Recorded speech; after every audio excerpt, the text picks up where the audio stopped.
قرآن مجید میں اللہ تعالیٰ فرماتے ہیں کلوا واشربوا ولا تسرفوا انہ لا يحب المسرفین، الاعراف 31۔ کھاؤ پیو لیکن اسراف نہ کرو کیونکہ اللہ اسراف کرنے والوں کو پسند نہیں کرتا۔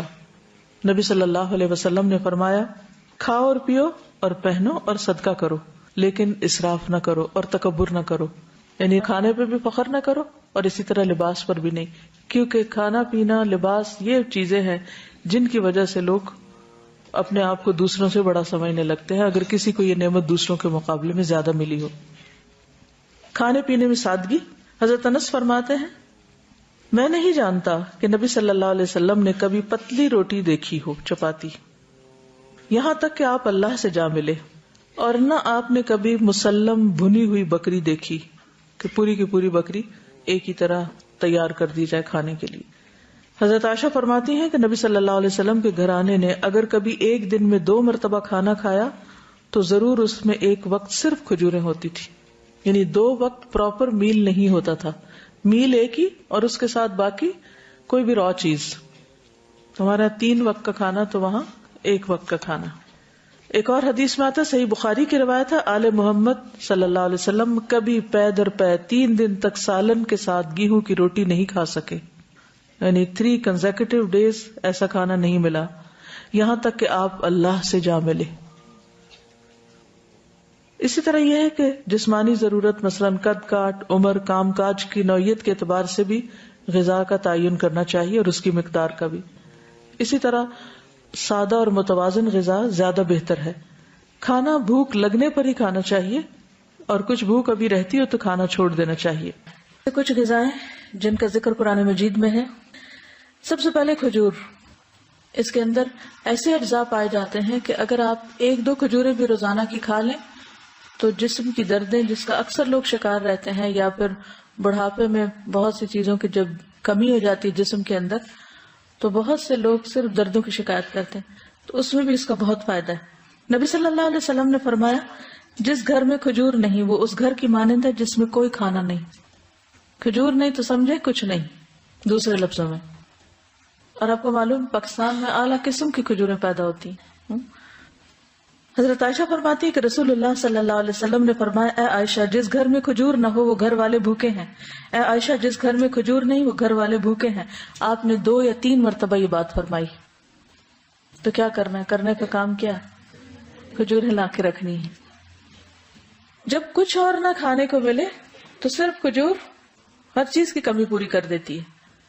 کھجور کے ساتھ ککڑی کا استعمال، عبداللہ بن جعفر کہتے ہیں کہ میں نے نبی صلی اللہ علیہ وسلم کو تازہ کھجور ککڑی کے ساتھ کھاتے دیکھی، یعنی اگر آپ کھجور کے ساتھ کھیرا شامل کر لیں، بس صبح میں اگر آپ نے دودھ کھجور لیا اور اگر صبح نہیں آپ کھاتے دوپہر میں لیتے ہیں تو بہترین سنیک ہے، دوپہر کے کھانے کا کام کر سکتے۔ حضرت عائشہ کہتی کہ میری والدہ مجھے موٹا کرنے کی تدبیر کرتی تھی تاکہ میری رخصتی کر کے رسول اللہ صلی اللہ علیہ وسلم کی خدمت میں روانہ کریں، لیکن یہ مقصد کسی تدبیر سے حاصل نہ ہوا۔ حتیٰ کہ میں نے کھجوروں کے ساتھ ککڑی کھائی تو میں انتہائی متناسب انداز کی فربہ ہو گئی، یعنی کہ اچھی فزیک ہو گئی۔ تربوز اور تازہ کھجور، حضرت عائشہ کہتی ہے کہ رسول اللہ صلی اللہ علیہ وسلم تربوز اور تازہ کھجور ملا کر کھایا کرتے تھے اور فرماتے تھے ہم اس کی گرمی کا علاج اس کی ٹھنڈک سے اور اس کی ٹھنڈک کا اس کی گرمی سے کرتے ہیں۔ یعنی تربوز جو ہے وہ کھانے میں ٹھنڈا ہوتا ہے اور کھجور گرم ہوتی ہے، تو ان کو جب ملا کے کھایا جاتا ہے تو کوئی نقصان نہیں ہوتا، جو عام طور پہ بعد میں لوگ کہتے ہیں گرمی لگ گئی اور ٹھنڈ لگ گئی۔ ایک صحابی سے مروی ہے کہ نبی صلی اللہ علیہ وسلم نے کچی اور پکی کھجور اور کشمش اور کھجور سے منع فرمایا، ان کو جمع نہیں کرنا چاہیے کیونکہ کشمش جو ہوتی ہے وہ بھی گرم ہوتی، اور اگر کھجور کھائیں تو ان 2 چیزوں کو ملائے نہیں۔ اگر آپ کو کھانا بنا رہے ہیں کچھ، کیونکہ ہمارے یہاں بعض ریسیپیز ایسی ہوتی ہیں کہ اس میں دنیا بھر کی چیزیں اکٹھی کر دی جاتی ہیں تو بعض اوقات صحت کے لیے نقصان دہ ہوتی ہیں۔ دوسری چیز ہے انار۔ حضرت علی فرماتے ہیں کہ انار کو اندر والے چھلکے سمیت کھایا کرو کیونکہ یہ معدے کی بیماریوں کا علاج ہے۔ ہم عام طور پہ صرف اس کا پھل نکال کے کھا لیتے اور باقی سب چیزیں ویسٹ کر دیتے ہیں، تو اندر کا چھلکا کون سا ہوتا ہے؟ وہ وائٹ اسٹف جس کے اندر دانے لگے ہوتے ہیں۔ انار بھی جنت کا پھل ہے اور اس میں بھی بہت سارے فائدے ہیں۔ زیتون، قرآن مجید میں اللہ تعالیٰ نے انجیر اور زیتون کی قسم کھائی، والتین والزیتون۔ ان کے فوائد کے پیش نظر روزانہ کم از کم 1 انجیر، 1 زیتون اور خالص زیتون کے تیل کا 1 چمچہ استعمال کرنا فائدہ مند ہے۔ جسمانی توانائی اور دماغی قوت کے لیے زیتون کے تیل کی مالش بھی یعنی مساج بھی فائدہ مند ہے۔ اللہ سبحانہ وتعالیٰ نے زیتون کے تیل کو قرآن مجید میں مبارک تیل کہا ہے۔ حدیث میں آتا ہے کلوا الزیت وادہنوا بہ فانہ من شجرۃ مبارکہ، نبی صلی اللہ علیہ وسلم نے فرمایا زیتون کا تیل کھاؤ اور لگاؤ، یہ ایک مبارک درخت سے نکالا گیا ہے، یعنی درخت مبارک ہے جس سے نکلا ہوا تیل بھی کیا ہوگا، فانہا من شجرۃ مبارکۃ۔ ایک اور روایت میں آتا ہے زیتون کا تیل سالن کے طور پر استعمال کرو، یعنی روٹی کا ٹکڑا زیتون میں ڈبو کے کھا لو اور اسے سر اور بدن میں لگاؤ، یہ مبارک درخت سے حاصل ہوتا ہے۔ حضرت عائشہ فرماتی ہے کہ رسول اللہ صلی اللہ علیہ وسلم وفات پا گئے اور آپ نے ایک دن میں 2 مرتبہ روٹی اور زیتون کا تیل سیر ہو کر نہیں کھائے، یعنی 2 بار میل نہیں لیا آپ نے، 1 میل ہوتا تھا آپ کا، اور ہر وقت وہ گھی میں لگا ہوا نہیں ہوتا تھا۔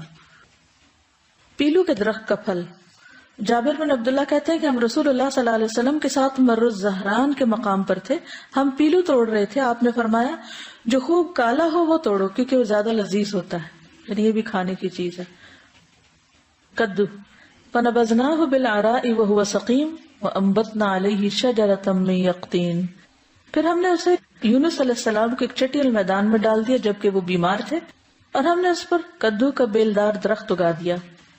انس بن مالک کہتے ہیں کہ ایک درزی نے رسول اللہ صلی اللہ علیہ وسلم کو کھانے پر بلایا، وہ کہتے ہیں کہ میں خود بھی اس دعوت میں آپ کے ساتھ گیا، اس درزی نے روٹی اور شوربہ جس میں کدو اور سوکھا گوشت تھا رسول اللہ صلی اللہ علیہ وسلم کے سامنے پیش کیا۔ میں نے دیکھا کہ نبی صلی اللہ علیہ وسلم کدو کے قتلے پیالے میں تلاش کر رہے تھے، یعنی گوشت بھی تھا اور کدو بھی، تو آپ گوشت کی بجائے کدو اٹھا اٹھا کے کھا رہے تھے۔ اس دن سے میں بھی برابر کدو پسند کرتا ہوں۔ حضرت یونس علیہ السلام کی بیماری کے علاج کے طور پر کدو کی بیل اگائی گئی تھی، جس سے ان کے جسم پر جو بھی مچھلی کے اسٹمک میں جانے کی وجہ سے جو ایسیڈک مادہ تھا وہ لگنے سے زخم وغیرہ ہوئے ہوں گے، ان کا علاج اس سے ہوا۔ انس کہتے ہیں کہ اس کے بعد جو کھانا میرے لیے تیار کیا گیا اور جتنا مجھ سے ہو سکا میں نے اس میں کدو کو ضرور شامل کر لیا۔ چقندر اور جو، سہل بن سعد کہتے ہیں کہ ہمیں جمعہ کے دن بڑی خوشی ہوتی، ہماری ایک بوڑھی خاتون تھی، وہ چقندر کی جڑیں لے کر اپنی ہانڈی میں پکاتی، اوپر سے کچھ جو کے دانے اس میں ڈال دیتی، ہم جمعہ کی نماز پڑھ کر ان کی ملاقات کو جاتے تو ہمارے سامنے یہ کھانا رکھتی، یعنی ہر جمعہ وہ یہ کھانا پکا کے رکھتی اور ہم سب کھاتے۔ جمعہ کے دن ہمیں بڑی خوشی اسی وجہ سے رہتی تھی، یعنی ہمیں پتا ہوتا تھا آج اچھا سا کھانا ملے گا۔ ہم نماز جمعہ کے بعد ہی صبح کا کھانا کھایا کرتے تھے، اللہ کی قسم نہ اس میں چربی ہوتی تھی نہ گھی، یعنی چقندر ہوتے تھے ابلے اور اس کے اوپر جو کے کچھ دانے، پھر بھی خوش ہوتے تھے۔ ہمارا کیا حال ہے؟ کہتے اللہ کی قسم نہ چربی ہوتی تھی نہ گھی۔ اگر ہمیں کبھی بیماری میں بھی کبھی علاج کے طور پر بھی ایسی سبزی کھانے کو ملے تو ہم اپنے آنسو سے اس کو بھگو دیں۔